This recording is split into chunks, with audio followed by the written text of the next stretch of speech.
Class 5. Today we are going to read out what are mountains.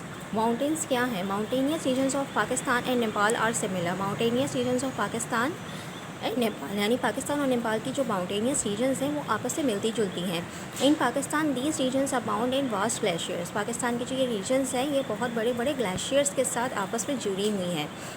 Fast flowing rivers, क्या क्या यहाँ पे fast flowing rivers हैं, बहुत बड़े बड़े तेज़ बहते हुए दरिया हैं, लार्ज लेक्स हैं और ग्रीन वैलीज यानी हरी भरी वादियाँ हैं. Some of the highest peaks of the world are located है, यानी बहुत बड़े बड़े जो माउंटेनियस पीक्स हैं मतलब ऑल ओवर द वर्ल्ड. उसके अलावा उसके अंदर जो हाईएस्ट पीक्स हैं यानी बहुत मतलब वर्ल्ड रैंकिंग में जो हाईएस्ट पीक्स होती हैं उनके अंदर जो सेकंड रैंकिंग पर आती है K2, जो जिसकी जो हाइट है वो कितनी है 28,250 फीट. ये कहाँ पर है? ये पाकिस्तान के अंदर है. It is second only after mount Everest. Mount Everest के बाद ये नंबर 2 पर आती है और it is located in the mountainous region of Nepal. Mountainous region of Nepal जो है जहाँ से बॉर्डर्स टच होते हैं वहाँ पर ये है. The topography of Nepal is similar to the northern region of Pakistan. ये माउंटेनियस रीजन जो है ये कहाँ जाके कनेक्ट होती है? ये नॉर्दर्न रीजन ऑफ पाकिस्तान से कनेक्ट होती है. In the mountainous regions of Pakistan people make a living through agriculture and tourism. ये जो माउंटेनियस रीजन्स होती हैं पाकिस्तान की, यहाँ के बेसिक अर्निंग्स क्या होती हैं, यानी किस तरह से वो अपना गुजारा करते हैं, यानी जो कौन सी उनकी बेसिक अर्निंग्स होती हैं, काम होते हैं, वो एग्रीकल्चर होते हैं और टूरिज़्म, यानी वहाँ जो सैर व सियाहत के लोग आते हैं उनके ज़रिए उनके मामला चलते हैं. The scenic beauty of the mountains attracts tourists from all corners of the world. यानी जो पाकिस्तान की जो खूबसूरती है वो अट्रैक्ट करती है लोगों को ऑल ओवर द वर्ल्ड से. Similarly, in Nepal's mountainous regions, the people's livelihood depends on the agriculture and cattle bearing. ठीक है, उनका क्या एक तरह से वो क्या होता है, पेशा क्या होता है उनका? एग्रीकल्चर होता है और कैटल ब्रीडिंग यानी मवेशियों को पालना. फिर मवेशी पाल के वो मतलब शहरों में ला के उनको फ़रोख्त करना.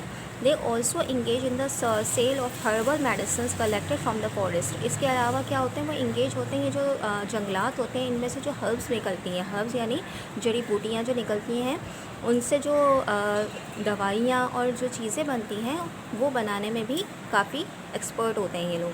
Tourism is a good source of income for the people. Tourism जो होती है बहुत हेल्दी सोर्स और बहुत मतलब एक तरह से कैश बेयरिंग सोर्स कहलाती है इन लोगों की. Plateaus. The plateaus region of Pakistan are quite similar to those of Iran. Plateau regions Pakistan की किससे मिलती हैं?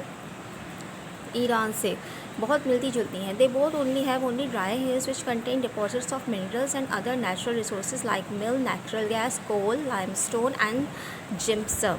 ठीक है, पाकिस्तान के नेचुरल रिसोर्सेज जो इन प्लेट्यूज़ में बाकी जो माउंटेनियस रीजन्स हैं उसमें हिल्स जो हैं वहाँ से कौन कौन से डिपॉजिट्स हमें मिलते हैं?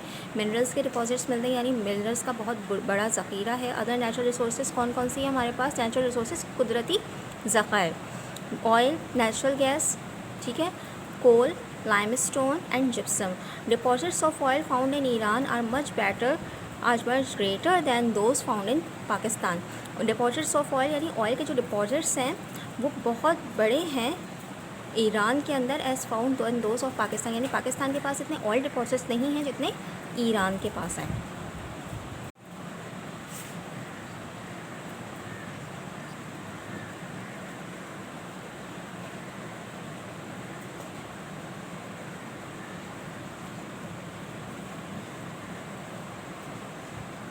क्लास ये देखिए आपका पेज नंबर 4. इसके अंदर क्या है? In Pakistan the Potohar plateau and salt ranges are located to the south of the mountainous regions.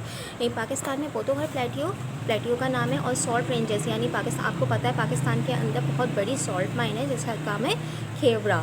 ये रॉक सॉल्ट माइन है जिस समय लाइमस्टोन आर कैरीड. यानी इस जो माउंटेन है इसके अंदर बेसिकली क्या है?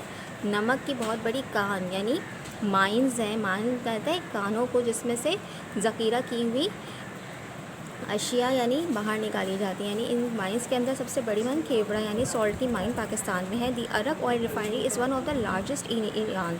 अरक ऑयल रिफाइनरी का नाम है और ये ईरान के अंदर है जो बहुत बड़ी है। It is located in Arak which is one of the main industrial cities of Iran. ये अरक के अंदर लोकेटेड है, जो कि मेन इंडस्ट्रियल सिटीज़ है मेन इंडस्ट्रियल सिटी है ईरान की। People living in the plateau regions of Pakistan and Iran engage in agriculture. As you know, plateau regions में भी वही है कि वहाँ के जो पीपल है, वहाँ के जो लोग हैं, वो ज़्यादातर किस पेशे से इंगेज, यानी किस पेशे से उनका ताल्लुक होता है, एग्रीकल्चर से, खेती बाड़ी से। Many people work in the quarries and the oil refinery drilling companies as well as refineries.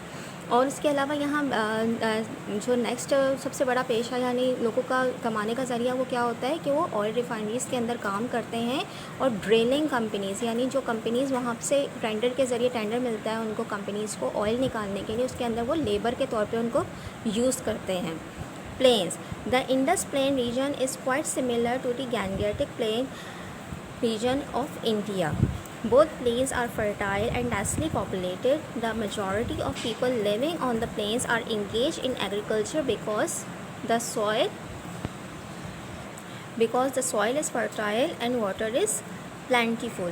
Both regions grow two types of crops. अच्छा, इन प्लेन्स के अंदर यानी जो अब आपकी जो खेती बाड़ी, जो आपके ऐसे यू नो जो आपके खेत होते हैं, उनके अंदर जो बेसिक क्रॉप्स जो होती हैं जो वहाँ ग्रो की जाती हैं, वो कौन कौन सी हैं? Kharif, rabi crops grown in the summer. Kharif crop कौन सी होती हैं? Kharif crops grown in the summer, जो गर्मियों में ग्रो की जाती है, including cotton, rice, maize, millet and sugar cane. Cotton यानी कॉटन हमारी राइस, चावल, मिलेट एंड शुगर केन गन्ना, ठीक है। The rabi crops are grown in winter and include wheat, pulses, gram and mustard. अच्छा, ये रबी क्रॉप्स कौन कौन सी हैं जो पाकिस्तान में ग्रो की जाती हैं? इंक्लूडेड व्हीट, गंदम, पल्सेस, दालें, ग्राम एंड मस्टर्ड, ठीक है। यहाँ तक आपकी एक्सप्लेनेशन कंप्लीट हो जाती है, ठीक है। Thank you. इसके आगे हम नेक्स्ट क्लास में कंटिन्यू करेंगे। Okay class, now take out your journals and start working.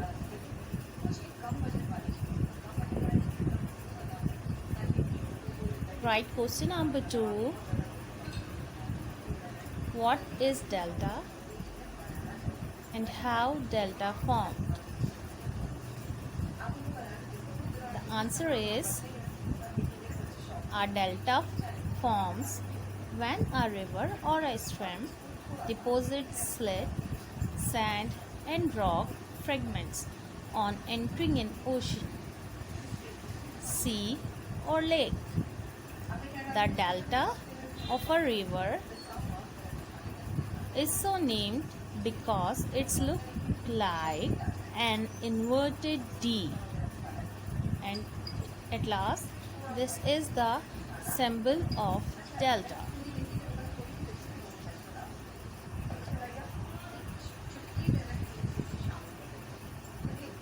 Now come on the next page and write long question answers. Question number 1. How do the people living in the different physical regions of Pakistan and similar regions of the world?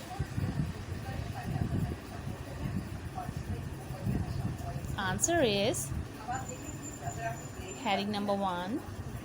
People living in mountainous regions. In both Pakistan and Nepal, people make a living through cattle breeding, agriculture, and tourism. Herbal medicines are a good source of income too. People living in plateaus. In Pakistan and Iran, people make a living largely by mining. They also engage in small-scale agriculture. Heading number 3. People living in plains. The plains of Pakistan and India have fertile soil and plenty of water, so people engage largely in agriculture. Almost all type of important crops grow here. Number 4. People living in deserts. The harsh climate and lack of water compel the people living in deserts of Pakistan and Africa to rely on raising livestock for a living. Limited agriculture is possible here only in the oases. People living in deltas. The main occupation of the people of the deltas of the Indus, Nile, and Mississippi is fishing. Take a screenshot of the answer.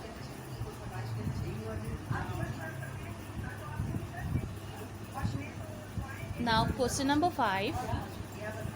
Short note on desert. Write central heading of desert and start. An area of land which receives little or no rainfall and often remains dry is called a desert. There are 2 deserts in Pakistan. One is called Cholistan and the other is Thar. Cholistan or Rohi Desert is spread through Bahawalpur division. Indian part of the Thar Desert is situated in Rajasthan. We can see high heaps of sand which are spread far and wide in these deserts. Now canals have been dug and a large area has come under cultivation. Take a screenshot of the answer and do complete your work. Thank you so much, students.